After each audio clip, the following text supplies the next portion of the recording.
Pai do Senhor, meus irmãos, sejam bem-vindos ao nosso devocional. Hoje é dia 26 de junho, quarta-feira. Estamos lendo aqui 1 Coríntios capítulo 15, versos 33 e 34. Não vos enganeis, as más companhias corrompem os bons costumes. Como justificado que sois, recobrai o bom senso e não pequeis mais, porque alguns ainda não têm conhecimento de Deus. Declaro isso para a vossa vergonha. Hoje eu quero falar sobre o cuidado que nós devemos ter com os novos crentes, porque a gente às vezes fica na ideia de que o novo crente sabe, de alguma forma, e não sabe detalhes ou é, aspectos diferentes da mesma doutrina. É, enfim, é da nossa obrigação, os que estamos já há mais tempo na caminhada, crente velho, ou velho crente, como queira chamar, a gente precisa ter esse olhar de cuidados mesmo. A, o cuidado de explicar as doutrinas, de explicar como se dá determinadas coisas, porque a gente não pode partir do pressuposto que o novo crente já saiba de tudo. Por quê? O que que é um novo crente, se não é uma pessoa em transição? Mas o novo crente, já é salvo. Pois é, mas ainda traz consigo, ele está fazendo uma mudança de bagagem. Algumas mudanças são instantâneas. Alguns tinham vícios, são libertos no dia em que creu. Outros levam um pouco mais de tempo. Mas, ah, na própria Escritura, um dia desse eu falei aqui, né, de como os efésios queimaram os livros de feitiçaria em praça pública. Aquilo foi instantâneo. Também ninguém mandou. Foi um ato deles. De maneira que nada deve ser precipitado no que diz respeito aos crentes, para nós recordarmos e frisarmos bem o que eu estou dizendo, até exorcismo, ou libertação, ou expulsar demônios de uma pessoa, tem que se tomar cuidado, porque se fizer isso, o discipulado tem que estar colado com essa pessoa não pode ser esquecida nem negligenciada. Porque o próprio Jesus disse: se aquele demônio que saiu olhar que a casa está varrida, né? Mas não tem ninguém morando lá dentro, ele volta e traz mais, acho que é 7, né? Com ele. E aí o estado da pessoa fica pior do que o estado anterior. Por quê? Porque houve um exorcismo, houve uma libertação, mas não houve discipulado. Então percebe que a gente tem que duvidar e tem que ter esse cuidado. Será que esse novo convertido entende este assunto? As experiências que ele tem tido até agora são suficientes para que ele fique firme? Ah, Mosmar, mas Deus cuida. Pois é, mas entenda que a igreja é corpo de Jesus. Como é que Jesus abraça? Através da igreja. Como é que as pessoas são visitadas por Jesus? Pelos pés da igreja. Entenda isso. Então, é uma. Desculpa que eu estou sendo ofensivo, né? Esse entenda isso é, é complicado. A gente precisa recordar disso. A expressão de Jesus, aquilo que Jesus faz, na maioria das vezes, é através do seu corpo, porque o corpo é a expressão da cabeça que é Cristo, né? Então, o que Cristo ama, ama também através da igreja. E aquilo que Jesus faz, faz através da igreja. Então, é da nossa obrigação. Osmar, mas o que, que tem a ver esse capítulo com essa sua introdução tão longa? Pois é, aqui o que, que acontece? Pessoas novas crentes ainda tinham, porque, como eu disse, é uma transição. É uma transição de valores, eles são mudados aos poucos. É um processo lento, às vezes, para você abandonar antigas amizades e ganhar novas amizades. Esse abandonar não é no sentido de deixar de falar, romper relacionamentos, não é disso que se trata, mas ter agora um limite filosófico, né? Um limite cristocêntrico.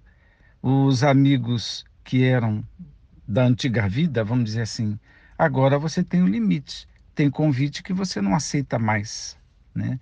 Logo, logo eles desistem, porque você passa a ser o chato, né? E tem coisas que eles falam que você só ouve, porque você não pode dizer nem sim, nem amém, nem concordo, nem nada.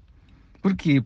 Porque os teus valores, ou o valor do novo crente está mudando. Então, é uma fase, é uma transição. E a gente tem que tomar muito cuidado e acolher as igrejas que fazem isso. É o melhor lugar, é o lugar mais seguro quando se cuida do novo crente. A gente tem que ter, acho que pela quinta vez eu estou falando, ter este cuidado. Qual era o processo aqui? Alguns crentes ouviram de não crentes que não há ressurreição. O apóstolo Paulo faz um discurso enorme, levanta dados, provas, explica. À altura do verso 12 do capítulo 15, ele diz: ora, se tem sido proclamado Cristo, que Cristo ressuscitou dentre os mortos, como é possível que alguns dentre vós afirmais que não existe ressurreição dos mortos? Ele estava chocado, né? E ele continua explicando. São vários argumentos. Como o assunto hoje aqui não é ressurreição, eu vou pular todos esses argumentos, porque eu quero chegar nesse verso 33, quando ele diz, ele argumentou e deixou claro, como diz o outro, por A mais B deixou claro, né, que Cristo ressuscitou e que nós vamos ressuscitar. Bom, aí ele diz, gente, vocês não se enganem. Essa expressão está entre aspas, e eu fui ver de onde ela vem. Ela vem da própria filosofia grega. E é aqueles crentes que estavam no meio da igreja. Eu disse crente para dizer que não eram convertidos. Eram gente que estava no meio da igreja. A igreja agora em Corinto tem etnias e alguns gregos, a maioria deles formados em filosofia, com argumentos filosóficos, com mentalidades abertas a uma série de coisas. Esses irmãos, novos crentes e alguns não convertidos, ou alguns não cuidados, percebem? O que que eles começaram a dizer? Que não há ressurreição. Aí o apóstolo Paulo respondendo, como eu falei, o capítulo inteiro ele deixa claro que Jesus ressuscitou e que haverá ressurreição para todo mundo. Ressurreição gloriosa, ressurreição em glória, ressurreição para estar diante de Deus, ressurreição para ser reafirmado numa condição longe de Deus. Então, tá claro, mas havia um movimento no meio da igreja de pessoas nesta transição, né, novos crentes, e de pessoas que estavam no meio da igreja e que nem crentes eram, e que estavam propagando, falando com arrogâncias filosóficas, né, com, enfim, com contundência, com elegância, falando o que não é, na linguagem de hoje, o que não é Bíblia, o que não é de Deus, o que não é verdade. E o apóstolo Paulo falou, gente, vocês Não durmam com esse barulho. Vocês não se deixem enganar. Aí ele cita a própria filosofia grega, as más companhias, porque isso era uma fala deles. E o apóstolo Paulo pega uma fala da filosofia para falar contra a filosofia. Ele diz: as más companhias corrompem os bons costumes, o que significa que a igreja de Corinto não poderia se deixar levar por essa corrupção filosófica a partir da má companhia. Quem é a má companhia? Aquele novo crente em transição que não entendeu ainda a doutrina. E aquele que, dizendo-se cristão, não era, mas estava ali no meio. Então, os crentes maduros, eles têm duas posturas: evangelizar quem ainda não se converteu e discipular quem está na transição, ou seja, o novo crente. E o apóstolo Paulo diz assim: como justificado que sois, recobrai o bom senso. O que ele está dizendo? Vocês perderam a linha. Vocês estão, vocês estão até em pecado, vocês estão errando. Ele diz: recobrai o bom senso, não pequeis mais. Ele está considerando um erro e um pecado não evangelizar gente que está no meio, gente que está no meio e não se converteu ainda, e não discipular gente que está no meio, mas que ainda não entende a palavra de Deus. Ele diz, eu repito: recobrai o bom senso e não pequeis mais, porque alguns não têm conhecimento de Deus. Eu estou falando isso para vocês se envergonharem. Eu declaro isso para a vossa vergonha, né? Não é vergonha e desprezo eterno, não é por aí. Ele está dizendo para a vergonha, para vocês pararem para pensar que vocês estão falhando, que vocês estão errando em não evangelizar direito e de não discipular direito. Isso é uma vergonha. O apóstolo Paulo está dizendo que é falta de bom senso, que é um pecado e que é uma vergonha não discipular os novos crentes.